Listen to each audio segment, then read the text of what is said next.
Rahim.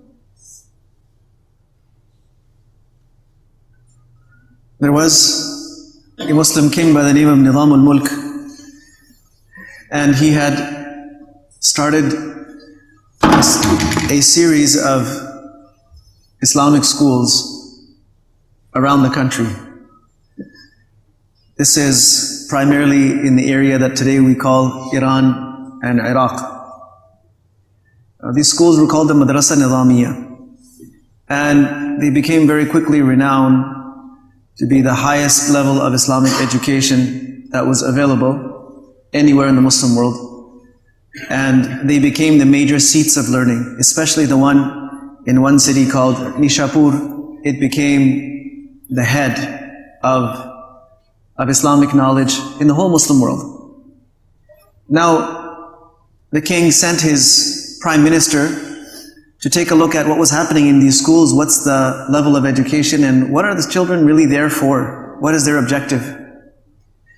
So the minister went and started visiting, and during his visit at Nishapur, he randomly went to students who were walking around, sitting, playing, eating, and asked them, what brings you here? And what would you like to study for? So someone responded that I'm here to learn so that I can get such and such position in such and such government department.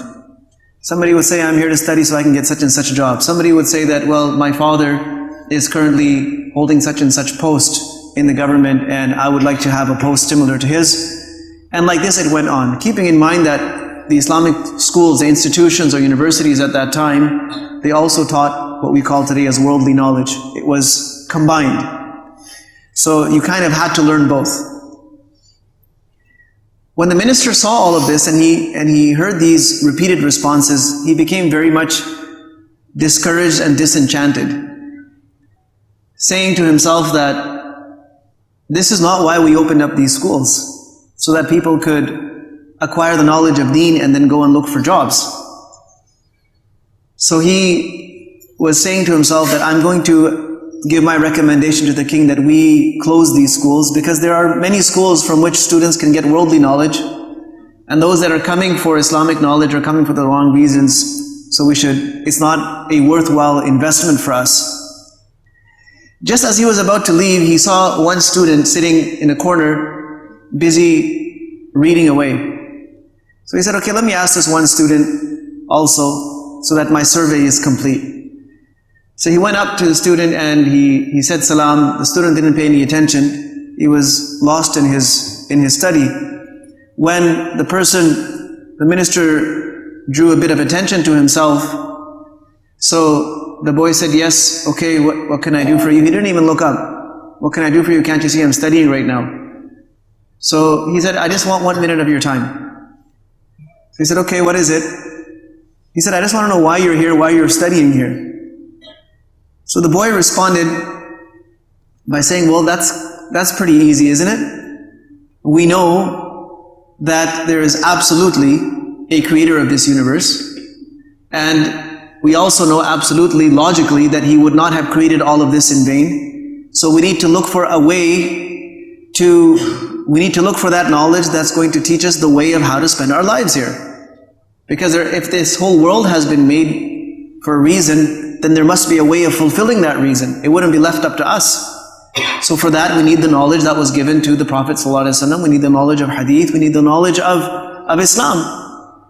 So the obvious reason for studying here is so that I learn my purpose in life and I learn how to fulfill it. There's not much else. So the minister thanked him for his time, and then he walked away and said, I've changed my mind. As long as we have even one student like that, who is studying the knowledge of deen so that they can learn how to spend their life properly, it's worthwhile having this school.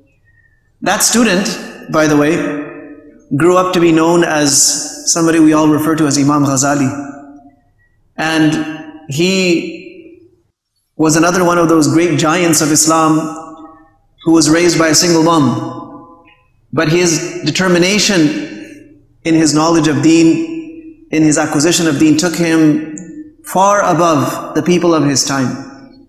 And it was not just his knowledge and his piercing intellect and genius, but it was also his dedication, his love, his passion to Allah subhanahu wa ta'ala and the deen of Allah subhanahu wa ta'ala. Another incident that occurred while he was studying and coming back home, his caravan was raided by bandits. And the bandits were just looting everything. And when they came to him, he had a kind of a chest, a case in which he had his notes. And these notes were basically word for word dictations that he had taken from his classes that he had been taking over the years. So he had a lot of those. And the bandits, they kind of forced it open, and he said, please, this is all I have, don't take this. And it's not going to be of any use to you, but for me it's my life. They said, what is it? He said, well, this is the notes that I have taken, it's the knowledge that I have accumulated over so many years. And if I lose this, I've lost everything. So they started laughing at him. They said, what kind of knowledge is it that it's in the paper and it's not in your heart? If it was knowledge, it should be inside you. But apparently it's not inside you, it's inside your papers.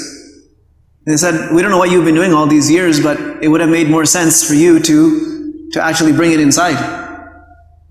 So this message of these bandits, and they ended up leaving the papers because they did actually have no use for them.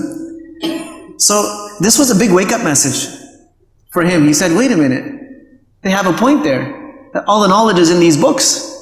So what do I have inside? Not to say that he didn't know any of it, he absolutely knew all of it, but he felt that if he lost it, he would lose his knowledge. So he went back and spent the next few years memorizing everything that he had put down on those papers. So there's much more to the life of Imam Ghazali. Even after he became one of the most renowned scholars of his time, teachers, lecturers of his time, there was still this burning desire inside him to be somebody even better. And that is another story for another day. May Allah subhanahu wa ta'ala give us also the correct intention in acquiring this knowledge and enable us to acquire it for the right reasons in the right way.